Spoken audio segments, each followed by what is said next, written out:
Seja bem-vindo ao canal EBD. Gostaria de estar convidando a todos agora para juntos podermos fazer mais um estudo da revista Palavra e Vida da Convenção Batista Fluminense.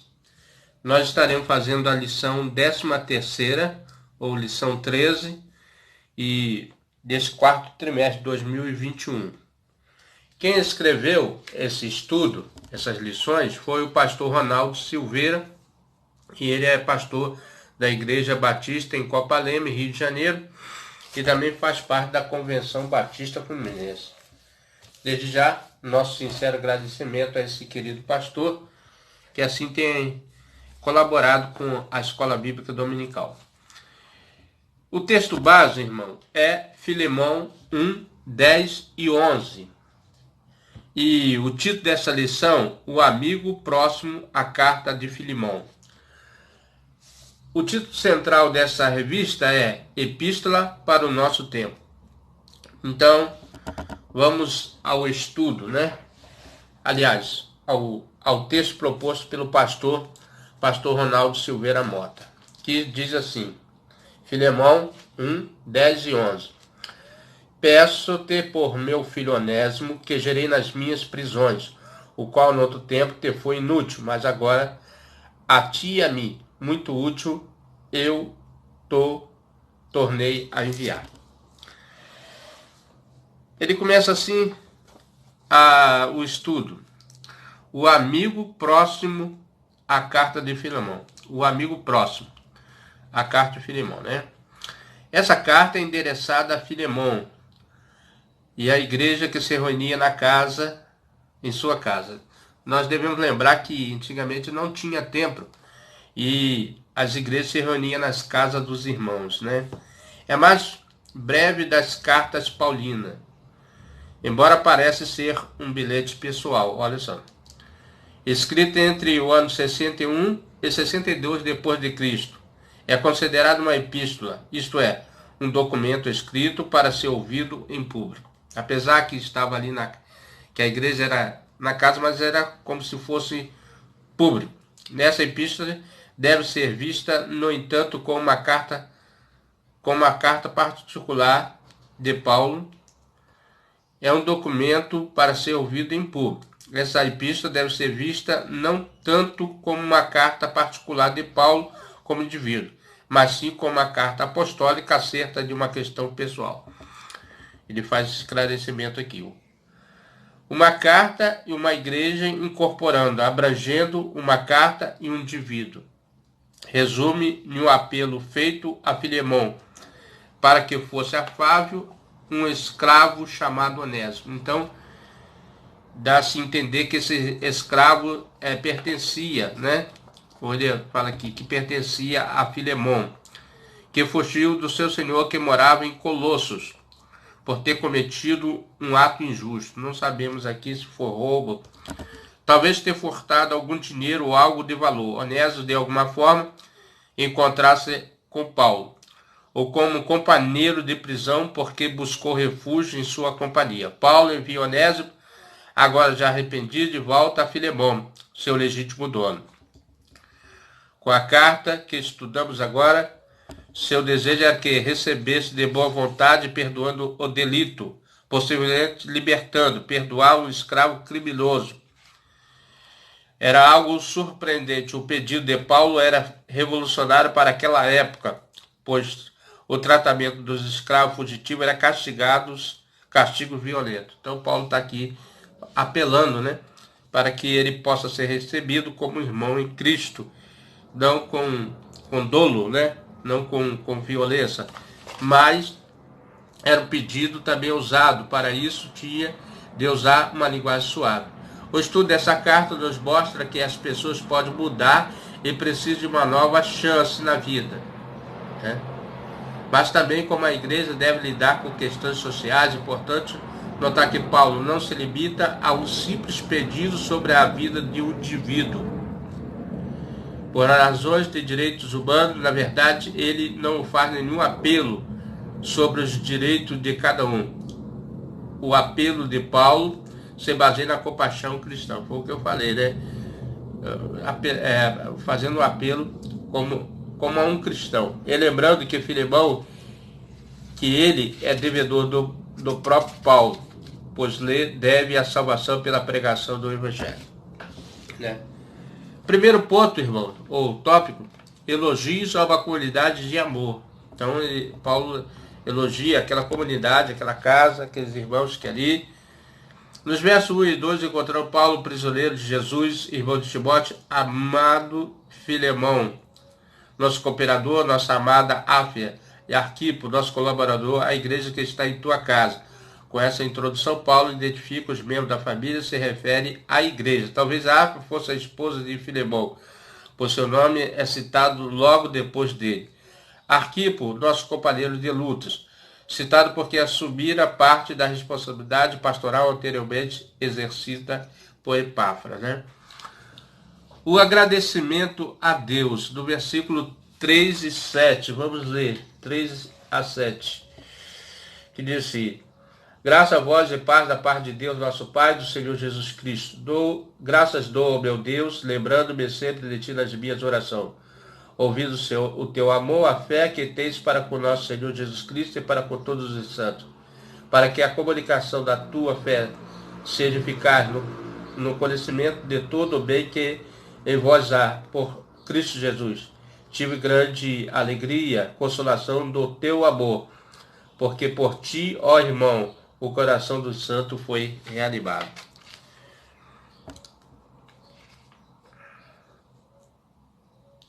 É um elogio à vida cristã que aqueles irmãos levavam, e Paulo vai falar nesse tom por toda a epístola. Então ele reconhece que aqueles eram irmãos amorosos, né?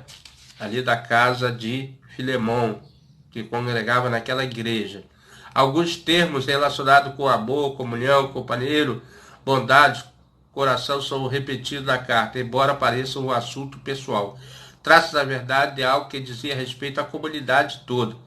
Isso mostra a preocupação de Filemão com o bem-estar da igreja, pois ele coloca sua casa como local de encontro. Seu exemplo de amor era contagiante e testemunhava de Cristo, o que alegrava e encorajava os corações. Talvez isso seja uma das principais coisas que precisa na igreja atual, é essas partes aqui que nós falamos: amor, comunhão, companheirismo, bondade. Então, Paulo demonstra aqui a preocupação de Filemão em estar ensinando ali ou passando para os irmãos daquela igreja local. Então nós falamos o primeiro ponto, elogio a uma comunidade de amor. O amor cristão deve agir. Os textos básicos são de 8 a 10, 17 a 18. Depois os irmãos podem ler na sua casa. Filemão 8 a 10, 17 a 18. Aliás, vamos ler aqui junto, né, já que a carta é pequenininha. Pelo que ainda tenha em Cristo grande confiança para que te mandar o que te convém. Todavia peço antes por amor, sendo eu tal como sou, Paulo, velho também agora prisioneiro de Jesus Cristo. Peço-te por meu filho Onésimo, que gerei nas minhas prisões. 17 e 18. Assim, pois, se meteis por companheiro, recebe como a mim mesmo. E se te fez algum dano ou te deve alguma coisa, põe isso na minha conta. Então, Paulo, ele mesmo assume a resposta. Paulo, mesmo distante, estava ciente do amor que tinha a Filemão. Versículo 5. Apela para esse princípio divino que deve nortear nossos relacionamentos sociais. No versículo 8 é feita a ligação com o que foi dito antes em relação à confiança no caráter de Filemão como um bom cristão, embora o apóstolo pudesse ordenar que se fizesse isso com a autoridade que tinha. Ele faz a opção de não ordenar, mas apelar para o amor, né, irmão? Então, Paulo ensina que a melhor forma de nós conquistarmos a pessoa é o amor. Filemão precisava ser conscientizado do seu dever como cristão. Esta é a maturidade que Deus espera de nós. Então, é um exemplo para nós hoje como igreja, o amor, né? A nada dever senão o amor. A responsabilidade para agir em meio das circunstâncias diversas aos impasses da vida. Com sabedoria e amor, o apelo que Paulo faz no versículo 9, em nome do amor, como homem idoso, que era como prisioneiro por causa do evangelho. Então Paulo era prisioneiro, estava prisioneiro nesse local, nessa cidade, mas mesmo de lá da prisão, ele usa o conhecimento, a autoridade apostólica que Deus deu para ele falar em nome do evangelho. Não lhe tira a autoridade apostólica, mas faz dele ainda mais merecedor de consideração e respeito. O pedido incisivo, no versículo 17, né? Nós já lemos 17? 17. Pelo que convinha que tudo fosse semelhante aos irmãos, para ser misericordioso e fiel, como... Não é isso não. Perdão, irmão. 17. Assim, pois, se meteis por companheiro, recebe como a mim mesmo. Então, recebe como se fosse a mim mesmo, aceitando plenamente. Onésio estaria diante da ira, da clemência de Filemão, mas quando lhe olhasse para ele, viria o próprio apóstolo ali. Qual teria sido o crime de Onésio? Não sabemos, né? Eu já falei aqui. Não sabemos qual podemos afirmar qual, mas o autor faz aqui nas primeiras linhas que poderia ser roubo, mas isso aí nós não sabemos. Mas Paulo pede no versículo 18, e se tem algum dano, deve alguma coisa, põe isso em minha conta, né? Então, Paulo já faz esses apelos, dizendo que se tivesse alguma coisa, porém na conta dele. Qual teria sido que se ele causou algum dano, esse deveria alguma coisa, furtado, desviado algum dinheiro ou bens. Tudo devia ser lançado na conta de Paulo, que assumiria toda a dívida e eu pagarei. E afirmou Paulo, e não apenas de boca, mas já assinou de próprio punho uma nota promissora que obrigava a pagar tudo a Filemão quando cobrado. Essa era a alegria. Versículo 20. Assim, irmão, eu me regozijarei de ti no Senhor, e reanima o meu coração no Senhor.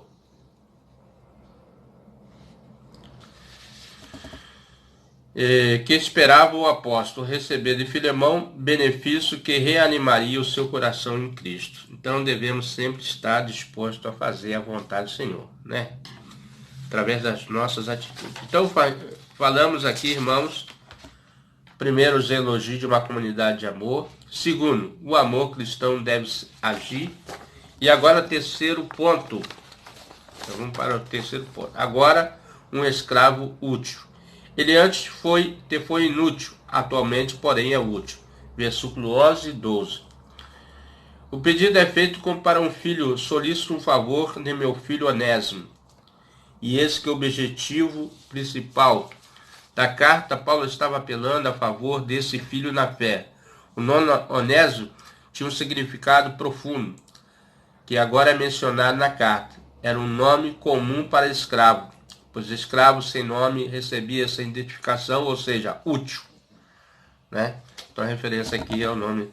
E esse homem chamado útil, que se tornou inútil para Filemão, que é considerado por Paulo como seu filho, ele tornou-se agora novamente proveitoso, pois foi gerado entre algemas, o que sugere que estiveram juntos na prisão, onde Onésimo foi alcançado pelo Evangelho.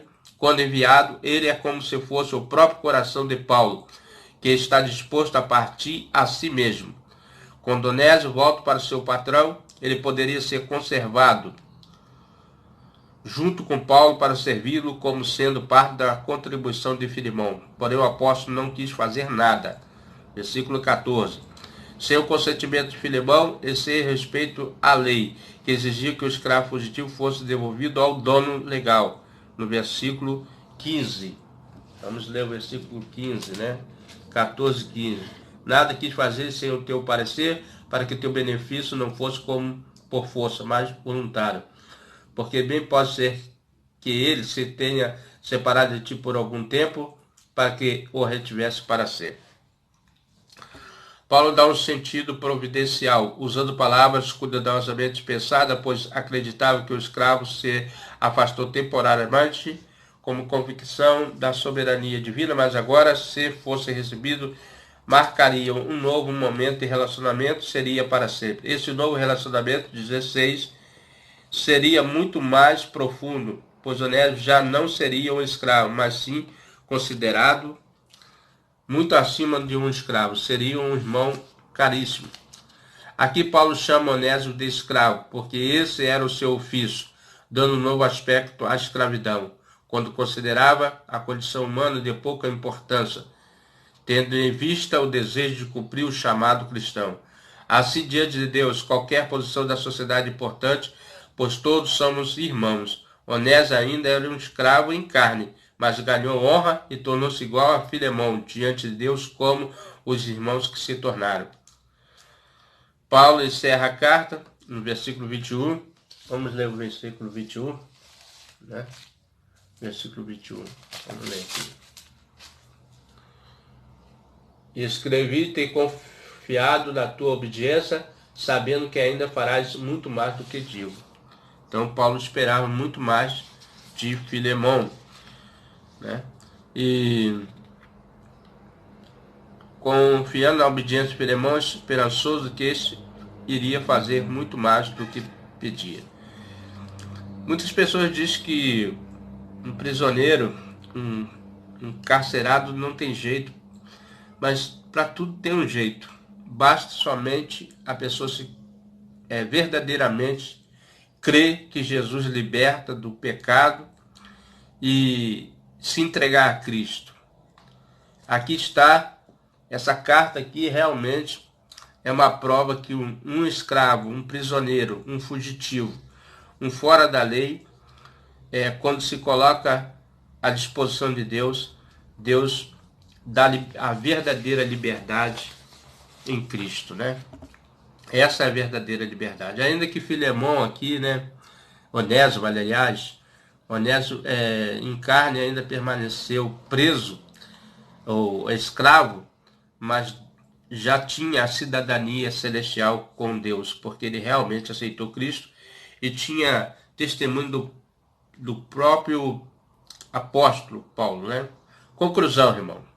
A Igreja do Senhor Jesus Cristo vive verdadeiramente o Evangelho da Graça quando se torna uma comunidade de amor, na qual os pecados são de fato perdoados e as pessoas são curadas e tornam-se amadurecidas em Cristo.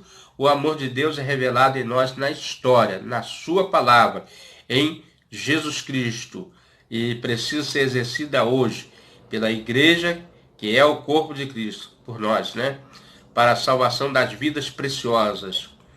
Quando o Evangelho é pregado no poder do Espírito Santo, vidas são transformadas para a glória de Deus e as pessoas aparentemente inúteis se reencontram com Deus, consigo mesmo, com outras, passando a viver uma nova vida em Cristo. Então, a pessoa, quando aceita Cristo, se torna uma nova criatura, uma nova vida.